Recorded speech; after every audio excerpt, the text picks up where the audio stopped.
반갑습니다. 여러분 안녕하세요. 휴머니러브 환경사업 담당하고 있는 최지연 팀장입니다. 감사합니다. 반갑습니다. 저는 항상 그 바닷가에서 이제 해양 쓰레기 줍는 활동들 많이 하면서 현장에서 그 어린이 아니면 자원봉사자분들을 뵙는데요. 이렇게 강연장에서 강단에서 그 여러분들을 뵙는 건 또 처음이라서 너무 좀 떨리기도 하고 어색하기도 하거든요. 제가 오늘 이 강연 준비하면서 퀴즈도 준비했는데요. 중간중간 한번 잘 들어보시고 맞춰보시고 호응도 많이 해주세요. 네, 우리가 만드는 지속가능한 지구를 주제로 발표를 시작해 보겠습니다. 반갑습니다, 여러분. 제가 일하고 있는 휴머니러브는 어떤 곳일까요? 여러분께 소개해 드릴게요. 휴머니러브는 사람, 그리고 지구를 사랑하는 마음이 모이면 변화가 생깁니다. 휴머니러브는 인류애를 바탕으로 빈곤 및 재난 취약계층의 자립과 역량 강화, 그리고 지구 환경을 보전하여 지속가능한 지구촌을 만드는 국제구호개발 NGO입니다. 저희 사업 영역이 4가지예요. 환경, 그리고 교육, 그리고 취약계층 지원, 그리고 재난 현장에서 활동하고 있습니다. 휴머니러브 환경팀 같은 경우에는 그동안의 활동을 바탕으로 UN 환경계획의 공식 인증 비영리 단체 자격을 획득했고요. 그리고 UN 경제사회이사회 특별협의지위, 그리고 UN 글로벌 커뮤니케이션국의 공식 협력단체로 활동하고 있습니다. 혹시 여기 밑에 보이는 이 표가 뭔지 아시는 분 있나요? 아는 학생 있나요? 오! 네. 뭐죠? 인류가 이루어야 맞습니다. 인류가 지금 이뤄야 될 과제. 2030년까지 꼭 달성하자고 약속한 지속가능 발전 목표예요. 휴머니러브의 사업도 이 목표, 17가지의 목표를 달성하기 위해서 열심히 발로 뛰고 있습니다. 네, 그리고 휴머니러브 환경팀은 지속가능한 바다와 지구를 위해서 해양 생태계 보전과 인식 향상 캠페인을 펼치고 있어요. 주요 수상으로는요, 상수원 수질 보전의 유공을 인정받아서 한강 유역 환경청장상을 수상했고, 그리고 2022년에는 해양 폐기물 저감 유공으로 해양수산부 장관상을 받았고, 같은 해에 해양환경 보전 유공으로 충남도지사께서 또 표창을 해주셨습니다.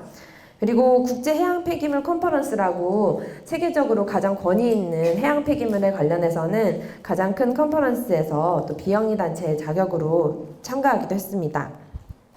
그리고 저희는 공익법인이에요. 그래서 투명성, 책무성, 재무 안전성, 효율성에서 4년 연속 최우수 등급인 스타 공익법인에 또 선정됐습니다.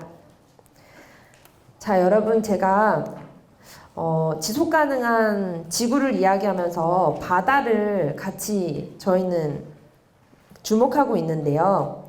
지속가능한 지구를 위해서 바다의 역할이 굉장히 중요하기 때문입니다. 그런데 여러분, 과연 여러분은 바다에 대해서 얼마나 알고 있을까요? 제가 퀴즈 7개를 준비했는데요. 나는 몇 개를 알고 있는지 한번 잘 세보세요. 나의 이제 바다를 아는 나의 점수를 채점해 보는 거죠. 자, 지금 옆에 보면은 지구의 모습이 보이죠. 파란 거는 바다, 여기 녹색은 육지네요. 지구 표면에서 바다가 차지하고 있는 면적은 100% 중에 몇 퍼센트 정도가 될까요? 저기 이 친구 맨 위에 있는 친구 몇 퍼센트? 90%? 그거보단 다운. 그 옆에 있는 친구? 70%요? 70%? 70%? 아주 가까웠어요. 우리 친구? 80%. 80%보다는 다운. 네, 여기 친구? 65%. 95%? 65%. 65%보다는 우리 친구? 75%보다는 다운. 네, 우리 친구? 73%. 73% 아주 가까웠어요. 그거보다 조금 다운. 우리 친구 73보다 다운인데 74. 훌륭했어요. 네. 우리 친구 파란색 옷 입은 친구? 71% 정답 맞췄어요. 지금 보시면은 지구에서 파란색이 훨씬 더 많죠.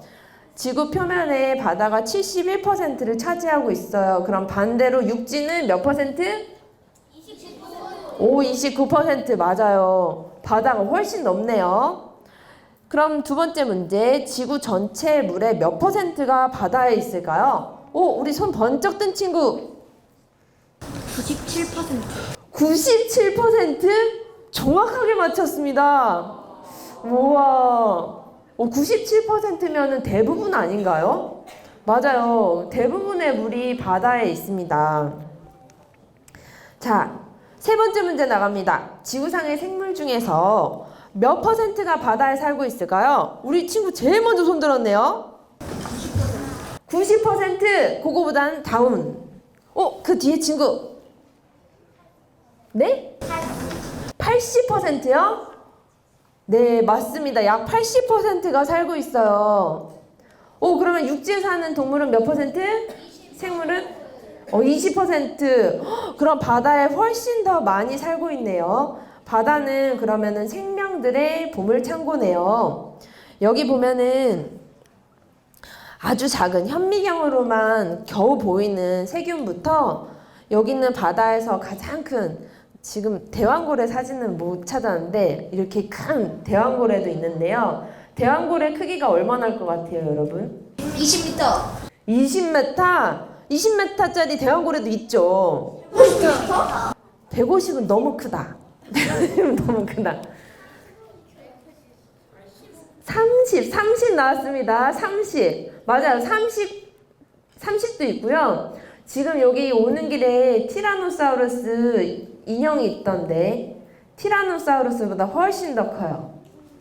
우리가 그 버스 타죠, 버스. 네, 큰 버스. 큰 버스 2대 합쳐놓은 것만큼 커요. 그렇게 큰 생명체가 바다에 살고 있어요. 우리 한번 보면 너무 멋있을 것 같지 않아요, 여러분? 네, 공룡보다 훨씬 더 멋있을 것 같죠? 네. 그리고 자, 다음 문제 나갑니다. 바다는 땡땡땡땡 네 글자를 흡수하여서 지구의 온도를 낮춰준대요. 지구의 온도를 뜨겁게 하는 것이 있죠? 네 글자. 우리 친구가 제일 먼저 손 들었는데요. 태양광선. 태양광선. 네. 그 뒤에 친구? 이산화탄소. 이산화탄소를 포함하는 네 글자입니다. 이산화탄소는 이산화탄소 5글자네요. 주황색 옷 입은 친구. 온실가스. 온실가스. 우리 친구 몇 학년이에요? 4학년. 4학년이요? 4학년 온실가스 배우나요? 우와, 배워요? 그렇구나. 맞아요. 지구를 뜨겁게 하는 온실가스를 바다가 바로 흡수합니다. 그래서 지구의 온도를, 지금 지구가 아주 뜨거워지고 있죠? 지구의 온도를 낮춰줘요. 아주 중요한 역할을 하고 있죠? 그 다음에 다음 문제. 대기 중에 땡땡 두 글자를 절반 이상 생산한대요. 이거는 우리가 숨을 쉴 때 한 번도 안 맞추고, 저기 안경 쓴 친구. 네. 아니, 아까 맞춰. 산소 정답이에요. 우리가 지금 숨 쉬고 있는 산소. 숨 한번 크게 들이쉬어 볼까요? 네. 와, 지금 내가 숨으로 들이신 산소 중에 절반 이상은 바다가 만들어준 거예요. 와, 우리 바다랑 이렇게 가깝게 같이 숨을 쉬고 있네요.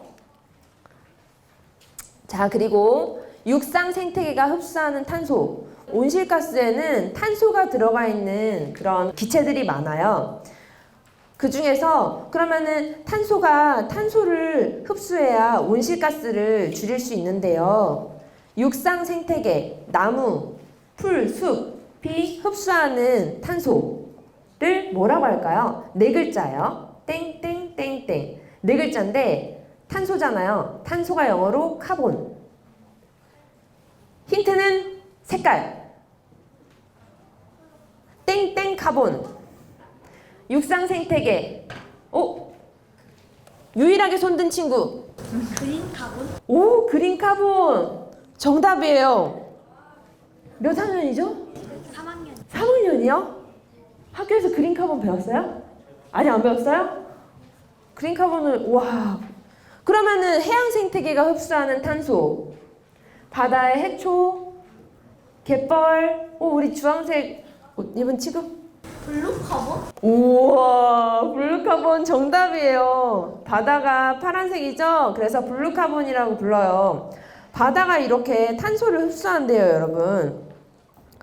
바다가 흡수하는 탄소는 그린카본, 육상 생태계가 흡수하는 탄소 그 속도보다 50배나 더 빠르대요. 지금 지구가 끓고 있잖아요.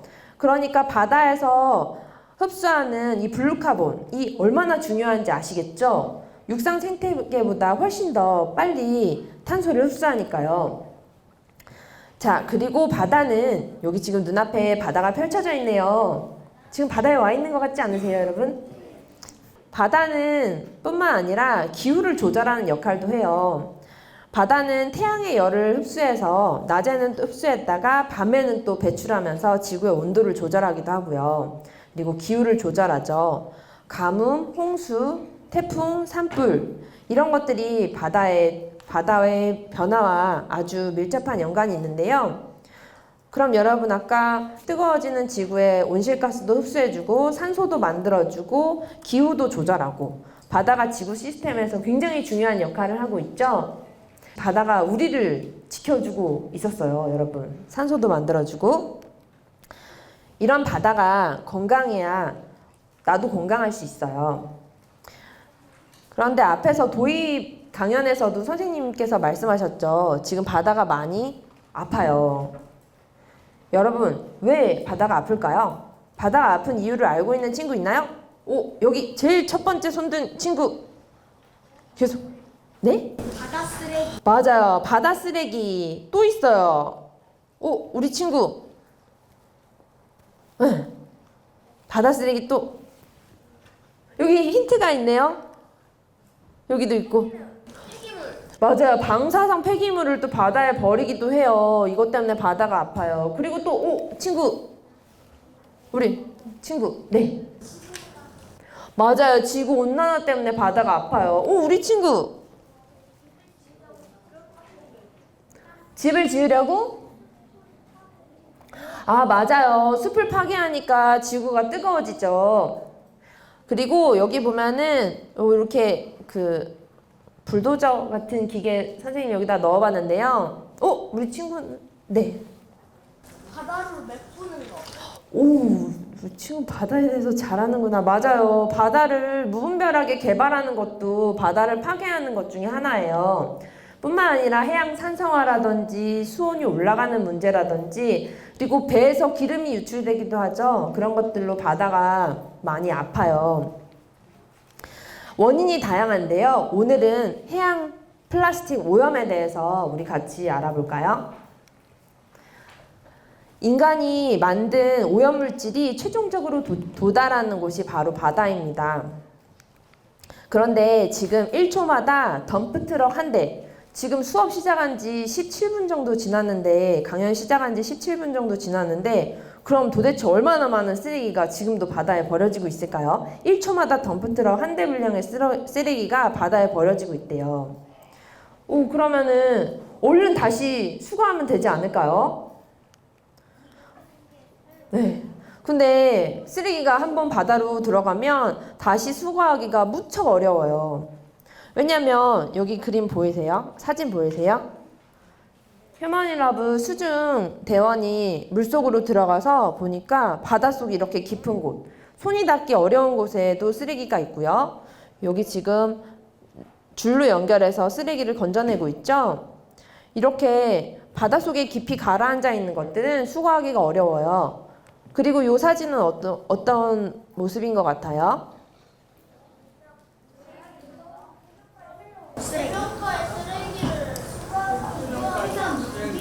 맞아요. 여기 있는 해변가에 쓰레기들 수거하고 있는데 너무 가벼운 쓰레기들은 이렇게 산 위로 올라갔어요. 절벽이라든지 이렇게 높은 곳으로 숲속이라든지 바다새라든지 그런 것들에 의해서 사람 손이 정말 닿기 힘든 곳까지 이렇게 쓰레기가 이동을 해요. 그리고 여기 마지막에 보이시나요? 여기 쓰레기가 페트병이죠? 페트병이 지금 땅속에 묻혀 있어요.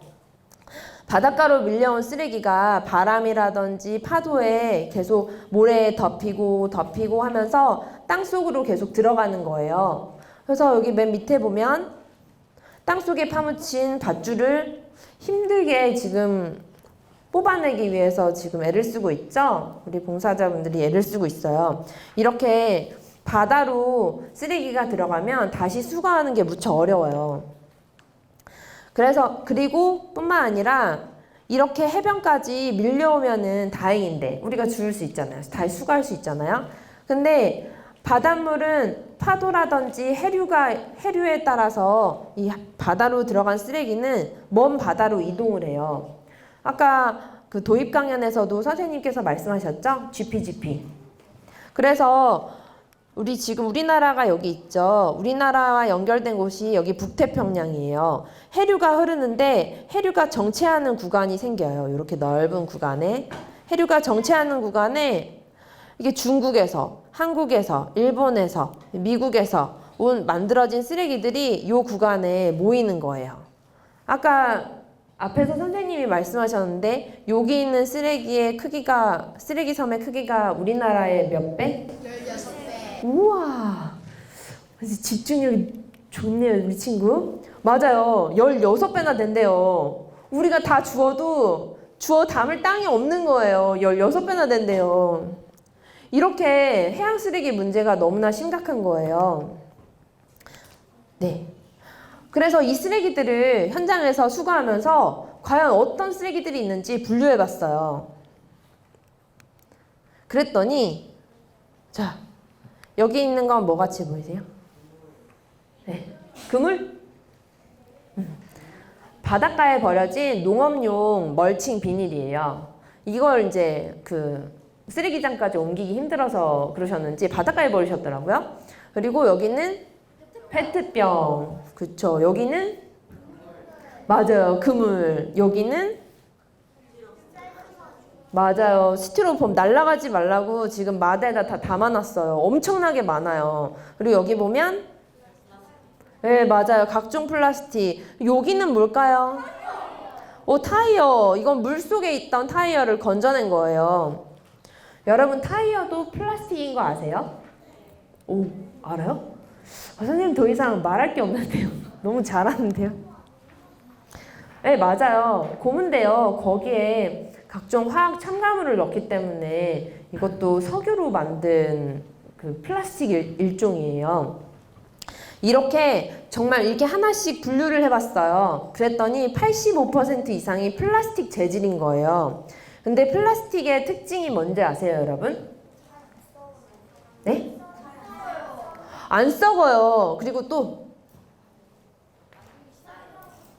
맞아요. 안 썩으니까 자꾸 쌓여요. 그리고 자꾸 잘게 부서지면서 뭐가 되죠? 맞아요. 미세 플라스틱이 돼요. 하나씩 볼까요? 네, 플라스틱의 특징. 분해되지 않고 계속 쌓입니다. 그리고 미세 플라스틱이 되죠? 그 다음에 화석 연료. 뭘로 만들죠? 플라스틱. 이렇게 딱딱한 플라스틱은 석유로 만들어요. 화석 연료를 사용하면 어떻게 되죠? 온실가스 발생이 더 많아지죠? 그리고 액체 상태인 석유를 이렇게 딱딱한 플라스틱으로 만들기 위해서 각종 화학 첨가물이 들어가는데요. 이거의 질량 기준으로 이 플라스틱이라고 하면 여기서 7% 정도는 화학 첨가물인 거예요. 근데 인체에 아주 해롭거든요. 이걸 이제 직접적으로 인체나 몸에 노출되면 아주 해롭습니다. 그래서 이게 굉장히 문제가 되고 있어요. 점점 하나씩 밝혀지는데요. 너무 무섭습니다, 여러분. 자, 네. 분해되지 않는다고 했는데 도대체 얼마나 분해되지 않을까요? 제가 현장에서 플라스틱 중에 제일 얇은 비닐을 주워봤는데요. 이건 과자 봉지예요, 여러분. 과자 봉지 딱따구리 과자 아세요? 안다고요? 똘똘이라는 과자 아시나요? 진짜요? 진짜? 이 똘똘이라는 과자는 언제 생산됐는지 여기 보이세요? 1977년. 딱따구리라는 과자는 롯데공업 주식회사에서 10원에 팔았던 과자인데 진짜 알아요? 그리고 제조년 월일이 1976년이래요. 우리 엄마보다 나이가 많아요, 적어요? 많아요? 엄마는 나이가 들수록 주름이 깊어가는데 우리 똘똘이랑 딱따구리는 탱탱하네요. 팔팔하네요. 이렇게 썩지 않아요. 분해가 안 돼요. 아주 심각하죠? 플라스틱 중에 가장 얇은 비닐이에요. 그럼 몇 살일까? 거의 이제 47, 48 정도 됐죠? 네, 47년, 48년대도 이렇게 이 정도니까 진짜 500년 동안 안 썩는다는 말이 조금 실감이 나죠? 네, 이렇게 플라스틱이 썩지 않고 바다에 오랫동안 존재하다 보니까 생기는 현상들이 있습니다. 네, 해양생물들이 피해를 입죠. 바다거북의 먹이인 해파리와 비슷해서 이 비닐을 먹고 폐사한 바다거북의 모습이에요. 이렇게 섭취해서 고통받거나 그리고 이런 그물들, 특히 이제 여긴 통발인데요. 통발 그리고 그물들에 갇히는 유령어업. 네, 유령어업도 굉장히 문제죠. 네. 그리고 걸림, 이거는 지금 낚싯줄이에요. 낚싯줄은 물에 들어가면 정말 잘 보이지 않거든요. 그러면 바다새라든지 물고기들, 해양생물들이 정말 이게 한번 걸리면 벗어날 방법이 없어요. 최근에 그 제주도에 있는 돌고래도 낚싯줄이 아마 걸려서 굉장히 고통스러워하고 있죠. 많은 분들이 이거를 구해주고 싶지만 쉽지가 않은 거예요. 굉장히 바다에 들어가면 위험한 살인은 아니죠? 예, 위험한 무기가 됩니다. 그리고 해양 생물들이 서식해야 할 공간에 쓰레기가 쌓이면서 서식지를 파괴하는 문제도 발생하고 있어요. 네. 그리고 오랫동안 플라스틱이 바다에 존재하다 보니까 해양 생물이 플라스틱에 적응해서 새로운 생태계를 구축하는 현상, 플라스틱 스피어 현상이 발생하고 있습니다. 제가 현장에서 현장에서 찍은 사진인데요. 첫 번째는 뭐처럼 보이세요? 따개비? 홍합 정답. 그 다음에 두 번째는 뭘까요? 이건 못 맞출걸요? 말미잘. 네? 불가사리? 물가사리 아니에요. 말미잘도 아니에요. 이건 선생님도 정말 어려웠어요. 예? 소라알이요? 어떻게 알았어요? 이거 소라알이에요. 정말 신기하죠? 소라가 알이 이렇게 생겼어요. 근데 이 소라 알을 낳은 이거는 뭘까요? 네, 철 깡통은 맞는데요. 페인트 통이에요. 네, 페인트도 미세 플라스틱인 거 아세요? 이 건물이나 도로에 칠한 페인트가 낡아서 떨어지잖아요. 그 가루들이 미세 플라스틱이거든요. 그리고 여기 있는 거는 이거는 따개비도 있고 이 굴이 붙어 있는 거예요. 얘는 타이어죠. 타이어도 이미 마모된 상태로 바닷속에 들어가면 여기서 유해 물질들이 나와서 바다를 오염시켜요. 미세 플라스틱 중에 가장 심각한 게 또 타이어. 그리고 토양을 오염시키는 또 미세 플라스틱 중에 하나가 또 페인트거든요. 그리고 이런 이제 스티로폴 같은 경우에도 이 바다 생물들에 의해서 더 잘게 부서져서 물벼룩이 또 미세 플라스틱을 먹고 또 대형 어류들이 이걸 먹고 결국에는 사람이 또 먹게 되겠죠. 그래서 제가 이거를 플라스틱 스피어 현상이 있었던 걸 한번 촬영해 봤거든요.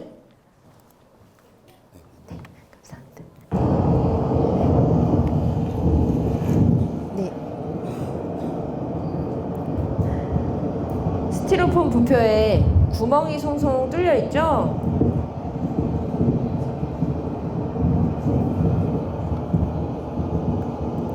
네. 이 갯지렁이랑 이 속에 보면 바다개가 죽어있는 것들이 있더라고요. 바다개라든지 갯지렁이들이 흙처럼 부드러우니까 이걸 갉아먹으면서 구멍을 판 거예요. 그러면서 그 친구들이 갉아먹으면서 더 미세한 입자가 되니까 이건 정말 어떻게 저희가 다시 수거하기 힘들 정도로 아주 작은 미세 플라스틱이 되는 거죠. 자, 그리고 또 나타나는 현상이 있습니다. 바닷가에서 지금은 지금 여기 보시면 뭐같이 보이세요? 돌같이 보이죠? 바닷가에서 플라스틱을 소각해서 지금 그 바닷가에 있는 돌들과 같이 결합한 모양이에요. 플라스틱 암석이라고 부릅니다. 여기는 경북 포항에 있는 아주 작은 해변인데요. 여기서 수시로 소각을 하다 보니까 이렇게 많은 플라스틱 암석들을 찾을 수 있었어요. 그리고 여기도 보면 여기만 보면 돌인 줄 알 거예요. 근데 여기를 보니까 뭐가 있죠? 그물이 있죠. 네. 태우다만 흔적인데요. 이렇게 플라스틱 암석이 발생하고 있는데 이 플라스틱 암석의 문제점은 이 안에 각종 중금속이라든지 소각하는 과정에서도 유해물질이 나와요. 그리고 이 플라스틱 암석은 그냥 플라스틱보다 훨씬 더 쉽게 미세 플라스틱이 됩니다. 그래서 이게 계속 깎이면 자갈과 구별이 안 돼요. 마모가 돼서. 그래서 더 위험하죠. 파이로플라스틱이라고 합니다. 이 파이로플라스틱 현상도 지금 큰 문제가 되고 있습니다. 네. 미세 플라스틱은 빙하, 그리고 에베레스트산 정상, 그리고 사람의 혈액, 그리고 장기에서도 발견되고 있어요. 우리가 지금 이 미세 플라스틱이 우리 몸에 들어갔을 때 각종 문제를 일으키는데요. 중금속 같은 경우에는 중추신경계 이상, 그리고 비스페놀 A는 갑상선 호르몬의 작용을 방해하거나 유방암, 태아 및 영유아의 발달, 성장을 저해하죠. 각종 그 암이라든지 생장이라든지 그런 것에 악영향을 미쳐요. 바로 플라스틱에 포함된 합성화학 물질에 노출되면 이런 현상들이 발생합니다. 우리가 지금 일주일에 물이라든지 소금이라든지 어패류라든지 맥주 여러 가지 음식물을 통해서 섭취하는 미세 플라스틱 양이 일주일에 5g, 신용카드 한 장 정도라고 해요. 그리고 한 달이면 칫솔 한 개, 71g 정도를 섭취하고 있대요. 자, 여러분, 지금까지 해양에서 플라스틱의 악영향을 우리가 봤는데요. 플라스틱을 이렇게 많이 사용하게 된 것은 편하고 저렴해서 많이 썼잖아요. 근데 어떠세요, 여러분? 지금도 이렇게 현실을 알고 나니까 편하고 저렴한가요? 그렇지가 않죠. 마음이 불편하죠. 그리고 복구하기 힘든 환경 파괴, 그리고 건강을 생각했을 때는 결코 이게 저렴한 게 아닙니다. 지금 플라스틱 생산이 차지하는 석유 수요가요. 지금 2015년에는 6에서 8%였는데요. 2050년이 되면 여기서 20%로 상승합니다. 지금 같은 속도로 생산하고 소비한다면요. 그리고 플라스틱 생산, 사용, 폐기 과정에서 발생하는 온실가스 배출량은 2015년 대비 2050년이 되면 3배로 껑충 뜁니다. 지금처럼 플라스틱을 생산하고 소비하면 안 되겠죠? 지금도 북태평양만 해도 우리나라 16배 크기의 쓰레기 섬이 생길 정도니까요. 네, 3배가 증가합니다. 그런데 여러분, 꼭 플라스틱만이 방법은 아닙니다. 이미 이 플라스틱을 대체할 수 있는 기술은 개발돼 있어요. 놀랍죠? 근데 그것도 바다에서 개발을 했어요. 이게 지금 옷을 포장한 비닐 같아 보이는데요. 해초를 재료로 해서 비닐을 만든 거예요. 식품 포장 비닐도 있고요. 여기 보면은 펠릿이라고 이걸 가공해서 각종 플라스틱 제품을 만드는데요. 해초로 이런 펠릿을 만든 것을 볼 수 있습니다. 스웨이라는 캐나다에 있는 회사에서 이걸 개발했고요. 우리나라 기술이 굉장히 뛰어납니다.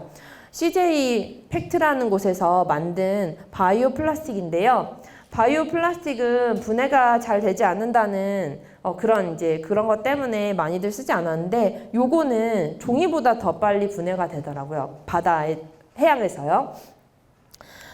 이 비닐봉지도 만들 수 있고, 그리고 식품 포장 용기, 그리고 종이컵 안에 비닐 코팅 돼 있는 거 아시죠? 그래서 물이 새지 않잖아요. 그것도 만들고, 여기 보면은 농사할 때 쓰는 멀칭 비닐, 그리고 화장품 용기 같은 것도 제작이 가능합니다. 기술은 이렇게 나와 있어요. 근데 왜 이 기술을, 이 제품들을 우리 슈퍼마켓이나 마트나 그런 데서 인터넷에서 찾아보기 아직까지는 보기 힘들잖아요. 왜 그럴까요? 그렇죠. 비싸기도 하고요.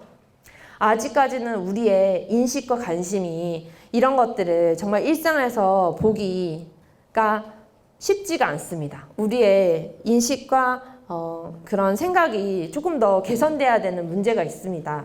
석유를 기반으로 한 플라스틱에 대해서 이제는 이걸 생산을 줄여야 된다라는 생각이 많은 사람들한테 자리 잡고 있다면 이런 제품을 훨씬 더 빨리 우리 일상에서 찾아볼 수 있겠죠. 그래서 휴먼인러브는 함께 해양 플라스틱 오염 문제를 알리고 행동하는 활동들을 하고 있습니다. 이 쓰레기 없는 깨끗한 바다 캠페인을 소개해드리면요. 바다는 다양한 주체의 많은 사람들이 힘을 모아야 해결할 수 있거든요. 그래서 해양 플라스틱 오염의 심각성과 해양 생태계 보전의 중요성에 공감하는 기업, 단체, 그리고 어촌계 같은 경우에는 바다를 직접 접하고 계시잖아요. 그리고 지자체, 해양 전문가, 잠수 전문가, 그리고 자원봉사자분들과 함께 수중 정화, 플로깅, 해양 쓰레기 모니터링, 그리고 연계 캠페인 등을 펼치고 있습니다. 여기 보시면 지자체에서도 같이 참여하고 수중 대원들 들어가서 활동하는 것들을 볼 수 있습니다. 지금 바닷속에 유령업의 원인이죠. 그물이 걸려 있었는데요. 휴먼인러브 활동가가 이걸 제거하는 모습이고요. 여기 각종 수중에서 많은 쓰레기들이 발견됩니다. 타이어도 있고 파이프도 있고 플라스틱도 있죠. 자, 그리고 수중뿐만 아니라 해변에도 쓰레기가 굉장히 많아요. 그래서 플로깅 활동을 펼치는데요. 여러분도 같이 한번 시간 되실 때 바다로 와주세요. 네. 자, 그리고 우리 지금 집 근처에도 강을 쉽게 찾아볼 수 있어요. 사람의 몸에 혈관이 있는 것처럼 우리나라 국토 곳곳이 시내라든지 강, 하천으로 연결돼 있거든요. 그래서 육지에서 발생하는 쓰레기가 이 강을 통해서 바다까지 흘러와요. 그래서 특히 이번에 비가 많이 왔죠. 지금 오늘도 많이 쏟아졌는데요. 이렇게 비가 많이 쏟아지는 날에는 바다는 정말 난리가 납니다. 육지에서 버린 쓰레기가 그 강 옆에 보면은 풀숲이 있잖아요. 갈대 같은 것들. 거기에서 끼어 있다가 이제 비가 많이 오면은 한꺼번에 밀려서 그리고 수문을 열잖아요. 그러면 이제 거기 통해서 바다로 이렇게 싹 밀려 나오는 거예요. 그래서 특히 이제 홍수라든지 비가 많이 온 뒤에는 바다는 정말 난리가 납니다. 육상 쓰레기 때문이에요. 그래서 그런 문제들을 우리 생활을 돌아보고 알리기 위해서 우리강 쓰담 걷기 쓰레기 낚시라는 활동을 하고 있습니다. 네, 아까 선생님께서 소개하셨는데 강가에서도 많이 발견되는 쓰레기가 바로 요 담배꽁초입니다. 담배꽁초는 그냥 일반 쓰레기가 아니에요. 이것도 미세 플라스틱이고 담배에 굉장히 해로운 성분들이 있잖아요. 그게 다 이 꽁초 안에 녹아 있거든요. 그래서 우리 꽁담 쓰레기팀이 이렇게 모아준 겁니다. 네. 그리고 강에서는 또 어떤 쓰레기가 나오는지 한번 보여드릴까요? 짧은 동영상을 한번 준비해봤어요.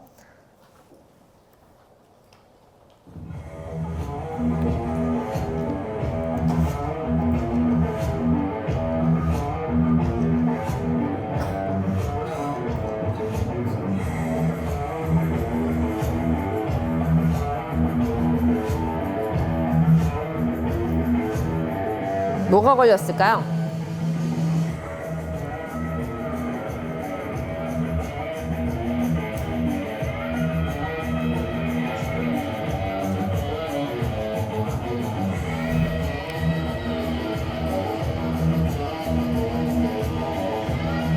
컴퓨터,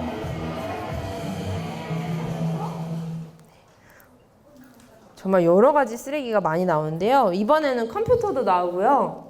네, 여러 가지가 정말 다양하게 많이 버려집니다. 그리고 해양 플라스틱도 우리 아파트에서 분리배출하는 것처럼 해양 쓰레기는 재활용할 수 없을까? 대부분의 해양 쓰레기는 재활용이 불가능합니다. 하지만 그 안에서도 재활용할 수 있는 것들이 없는지 찾아보는, 그리고 그런 것들을 발굴하고 시스템을 제안하는 활동을 하고 있습니다. 그리고 해양생물 다양성 보전 활동도 펼치고 있습니다.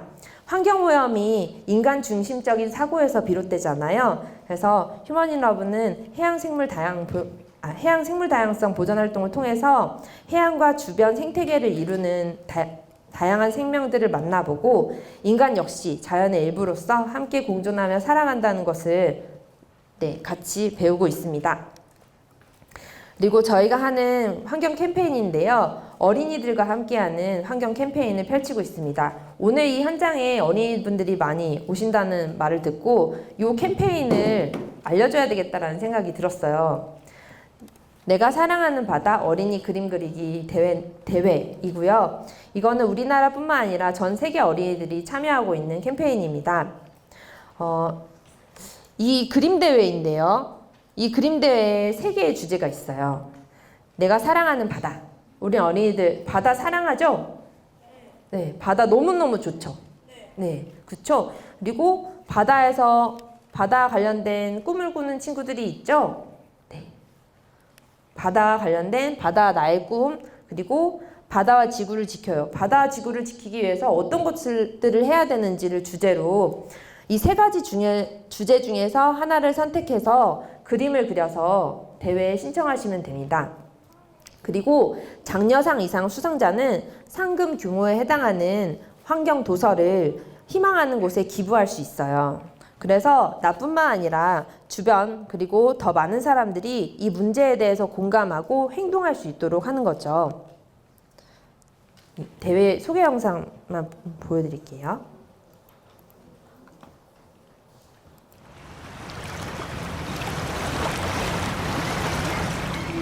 지구 면적의 약 71%를 차지하고 지구 시스템에서 중요한 역할을 하고 있는 바다가 각종 오염과 기후위기로 파괴되고 있습니다. 내가 사랑하는 바다 어린이 그림 대회는 어린이들과 함께하는 해양 환경 보전 캠페인입니다.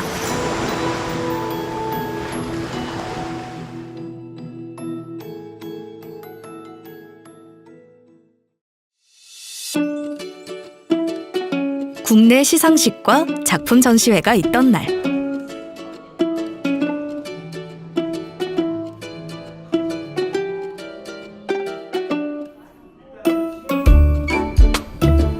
어린이들의 이야기를 담은 다양한 작품이 방문객들의 눈길을 사로잡았어요.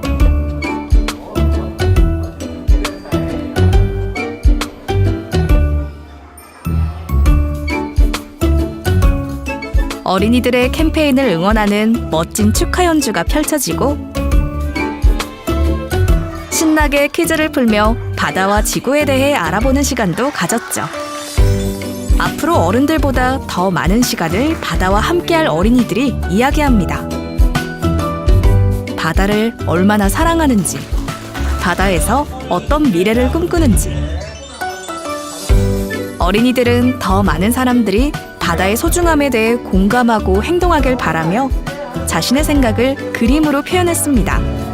어린이들의 이야기에 귀 기울여주세요. 흰동가리가 뛰어노는 산호초가 좋아요. 산호초는 알록달록하고 흰동가리는 제가 제일 좋아하는 물고기예요. 저는 바다가 해양생물이 많으면 가장 좋습니다. 왜냐하면 저는 해양생물을 작고 해양생물이 멋지다고 생각하기 때문입니다.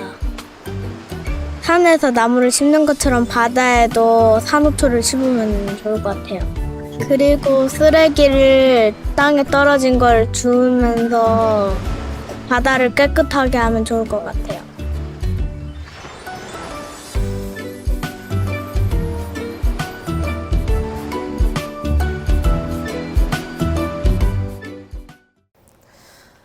내가 사랑하는 바다 어린이 그림 대회 이제 국제부 시상 모습인데요. 여기 보면은 지금 아직 분쟁 중이죠. 미얀마에서도 참여를 했어요. 그래서 이 친구가 선택한 책을 지역 도서관에 기부한 모습이에요. 올해는 인도 친구들도 굉장히 많이 참여했습니다. 그리고 이쪽에 인도 친구들 굉장히 많이 참여했고요. 이 친구들이 각자 바다가 얼마나 중요한 일을 하는지 너무 정확하게 알고 있더라고요. 그래서 친구들 앞에서 발표하는 모습이에요. 그리고 이쪽은 스리랑카의 어린이에요. 스리랑카에는 어린이를 위한 환경도서가 거의 전무한 실정입니다. 그래서 미국에서 책을 공수해서 전달을 해줬는데요. 같은 또래 친구들, 다행히 여기가 국제학교더라고요. 그래서 또래 친구들도 같이 책을 볼 수 있게 됐어요. 여기는 지금 기후위기로 가라앉고 있는 나라죠. 몰디브에 있는 친구예요. 그 친구도 작품으로 기후위기와 바다오염의 심각성에 대해서 그 그림으로 알리는 일을 했고요. 여기 보면은 책도 같이 여기 학교에 기부를 했습니다. 미국에 있는 친구도 참여를 했네요. 그리고 태국에 있는 어린이들도 함께 참여해줬습니다. 네. 바다가 건강해야 나도 건강할 수 있습니다. 네, 이렇게 우리가 같이 해양 플라스틱 폐기물 문제가 얼마나 심각한지 알고 행동했을 때 우리가 만드는 지속 가능한 지구 조금 더 가까워지겠죠? 특히 오늘 휴먼인러브에서 해양 플라스틱 오염에 대해서 이야기를 하게 된 또 중요한 또 일이 있는데요. 전 세계적으로 플라스틱 문제가 이렇게 심각하다 보니까 그 플라스틱 국제 협약이라는 것을 맺기로 구속력 있는 생산부터 소비, 폐기까지 전 주기에 걸쳐서 플라스틱 국제 협약을 준비하고 있는데요. 그 아주 중요한 마지막 회의가 올 11월 우리나라 부산에서 열립니다. 그런데 주최국인 우리나라가 우리나라 국민들 그리고 우리나라 정부가 이 해양 플라스틱 오염 문제에 대해서 굉장히 강단 있게 나가야 되거든요. 그런데 지금 잘 모르겠어요. 왜냐면 저희 나라도 석유 산업을 통해서 많이 이 석유 산업이 차지하는 비율이 크다 보니까요. 하지만 우리가 지금 계속 그렇게 석유 산업을 가지고 갈 수가 없거든요. 지금 해양 플라스틱 오염 문제가 굉장히 심각하고 그리고 아까 바이오 플라스틱도 이야기가 나왔는데 이런 부분에서 산업이 더 발전하고 우리나라에서도 더 가깝게 그런 물건들을 접할 수 있어야 이런 기술들이 더 많이 발전해야 그래야지 세계적인 경쟁력을 가져갈 수 있거든요. 오늘 이 수업을 통해서 아까 타이어도 미세 플라스틱 그리고 페인트도 미세 플라스틱이라는 것도 알았는데요. 오늘 이렇게 국립광주과학관에 찾아주신 어린이들은 과학에도 아주 관심이 많은 친구들 같아요. 그리고 바다에 대해서도 굉장히 잘 알고 있더라고요. 그래서 앞으로 정말 환경에 해롭지 않은 페인트, 환경에 해롭지 않은 타이어, 우리가 타이어 없이 살 수 없잖아요. 그런 것들을 또 만들어주는 훌륭한 정말 환경을 생각하는 과학자들, 기술자들이 이 자리에서 있는 친구들을 통해서 많이 배출됐으면 좋겠습니다. 오늘 여러분과 함께해서 너무 행복한 시간이었고요. 오늘 여기까지 강연을 마치겠습니다. 감사합니다. 다시 한번 흥미로운 강연을 주신 최지연 팀장님께 감사 말씀드립니다. 지금부터 휴먼인러브 최지연 팀장님과의 질의응답 시간이 있도록 하겠습니다. 오늘 강연을 들으시면서 궁금한 점이나 평소에 관련해서 궁금하셨던 점이 있으시면 질문해 주시면 저희 휴먼인러브 최지연 팀장님께서 직접 답변해 주시겠습니다. 질문이 있으시면 손을 높이 들어주시고요. 먼저 소속이나 학교명 그리고 성함을 말해 주시면 감사하겠습니다. 오, 네. 아, 예. 네. 네.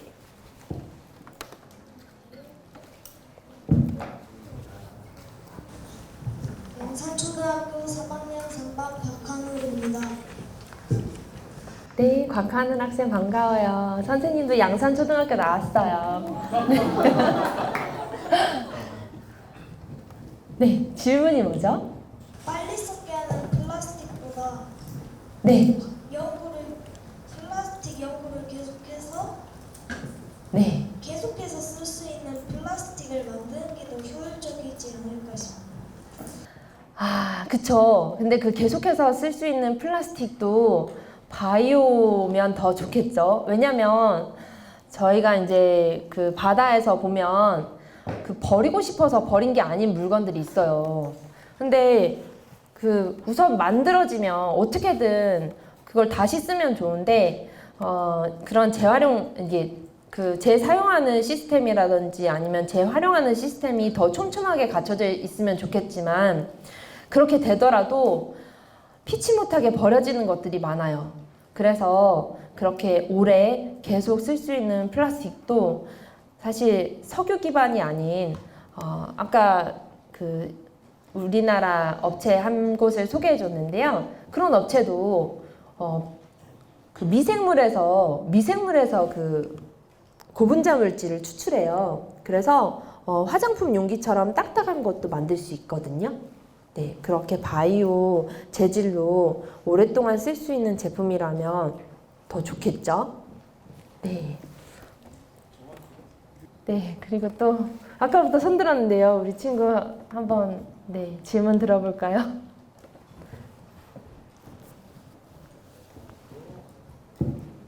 성경 사초등학교 김진혁인데 네, 김치영. 플라스틱 스피어로 생겨난 굴이나 그런 것을 먹으면 어떻게 되나요? 아, 네. 아주 좋은 질문입니다. 예, 그 미세 플라스틱이 이미 조개라든지 그런 데서 발견이 되고 있어요. 그래서 전체적으로 바다에 플라스틱이 오랫동안 존재하면 안 되죠. 그래서 저희 같은 NGO가 또 이런 문제들을 알리고 또 수거하는 활동을 하죠.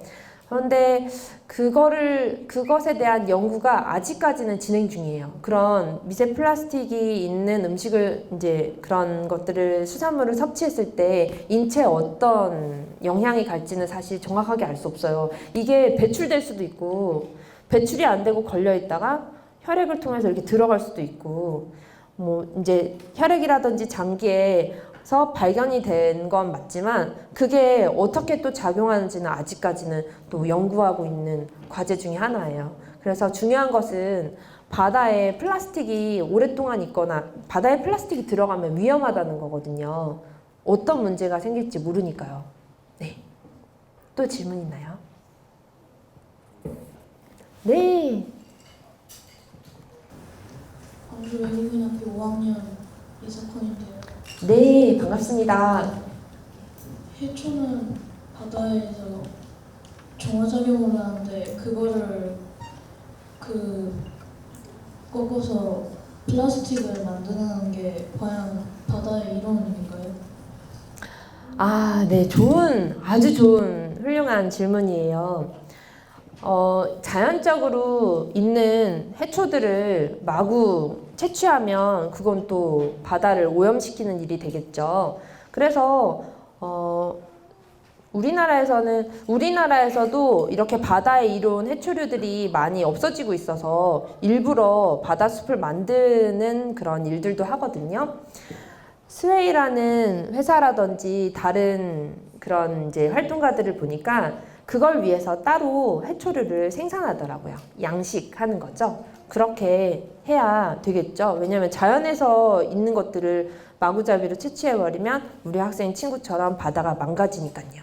네, 아주 좋은 질문이었습니다. 네. 그럼 저도 잠깐 질문을 드려도 될까요? 네. 우선은 제가 이제 제주도에 갔을 때 반려해변에서 쓰담쓰담 프로젝트에 참여를 해서 플로깅을 해변에서 했던 기억이 납니다. 네. 근데 이제 제주도에서 했던 거여서 이제 여기는 광주고 바다 제주도나 동해까지 가기가 어려워서 혹시 광주 전남권에서 반려해변을 가지고 있는 도시나 아니면은 저희가 쓰담쓰담 프로젝트처럼 플로깅을 하기 좋은 해변이 있으면 광주 전남권에서 조금 알려주시면은 저희가 실천하기가 더 좋을 것 같아요. 혹시 있을까요? 네, 광주는 아시는 것처럼 바다가 없잖아요. 근데 광주 가까운 곳은 목포에도 있고요. 무안도 있고 그리고 해남, 네, 밑으로 내려가면 그런 쪽에도 있긴 있거든요. 그런데 말씀하신 것처럼 멀어서 쉽지는 않거든요. 그렇지만 또 바다에 여름에 또 갈 때면은 집에 있는 비닐봉지 같은 거 가져가서 이렇게 플로깅 활동들 해보면 너무 좋을 것 같아요. 그리고 여기 뭐 학생들도 있고 어른들도 계시잖아요. 저도 바다에 가서 보니까 제가 이 활동을 하게 됐던 계기가 이제 하면서 그 활동을 하게 됐던 계기가 있는데요. 현장에 가면 그 현장에서 그 지역 주민들의 이야기를 들어요. 옛날 바다는 이랬다. 이제 저희 그 긴급구조단 이제 수중팀에서 하신 말씀이 옛날에 바닷속에 들어가면 새빨간 멍게가 하늘하늘 넘실넘실 이렇게 바다에 쫙 깔려서 춤을 추고 있었대요. 그 모습이 너무나 환상적이었대요. 근데 지금은 그런 모습을 찾아볼 수가 없대요. 그런 것처럼 지금 우리가 할 수 있는 거 하나는 해야 되겠다, 할 수 있는 건 좀 해야 되겠다라는 생각이 계속 들더라고요, 바다 보면서. 그래서 올 여름에 바다 가시면 비닐봉지 하나 가져가서 이렇게 쓰레기가 미세 플라스틱이 되기 전에, 먼 바다로 가기 전에 줍는 것부터 실천해 볼 수 있을 것 같아요. 근데 자주 가기는 아무래도 광주에서는 어렵죠. 예. 열심히 해보겠습니다. 네. 네, 그러면 오늘 이상으로 집에 응답 시간을 마무리하도록 하겠는데요. 광주에 오셔서 강연을 하시고 나니까 소감이나 아니면 느끼신 점이 있으실 것 같은데 네. 우리 학생들이 마지막으로 하시고 싶은 말씀 있으시면 전해주시면 감사하겠습니다. 네. 네, 여러분 오늘 이렇게 방학 중인데 시간을 내서 그리고 저녁 시간에 이렇게 바다, 지속 가능한 지구에 관심이 있는 친구들이 이렇게 많다는 것을 보니까 저도 굉장히 마음이 너무 좋고 또 희망이 생기는 것 같아요. 저도 이 시대의 어른으로서 할 수 있는 거 한 가지를 해보자라는 마음으로 하다 보니까 쓰레기 없는 깨끗한 바다 캠페인이나 우리강 수담 걷기, 그리고 쓰레기 낚시, 그리고 내가 사랑하는 바다 어린이 그림대회 같은 일들을 하게 됐는데요. 우리 친구 4학년, 3학년이잖아요. 이때는 저는 사실 바다에 대해서 이 정도로 알지 못했거든요. 그런데 오늘 제가 강연한 것을 이미 다 알고 있더라고요. 이렇게 바다에 대해서 잘 알고 사랑하는 친구들이 있다는 게 저희한테는 굉장히 큰 희망이고 어른으로서 할 수 있는 역할을 하고 우리 친구들이 이렇게 관심 있는 친구들이 있는 것을 보니까 앞으로 바다에 대한 미래가 밝다라는 네, 굉장히 좋은 에너지를 제가 얻고 가는 것 같습니다. 너무 감사합니다. 감사합니다.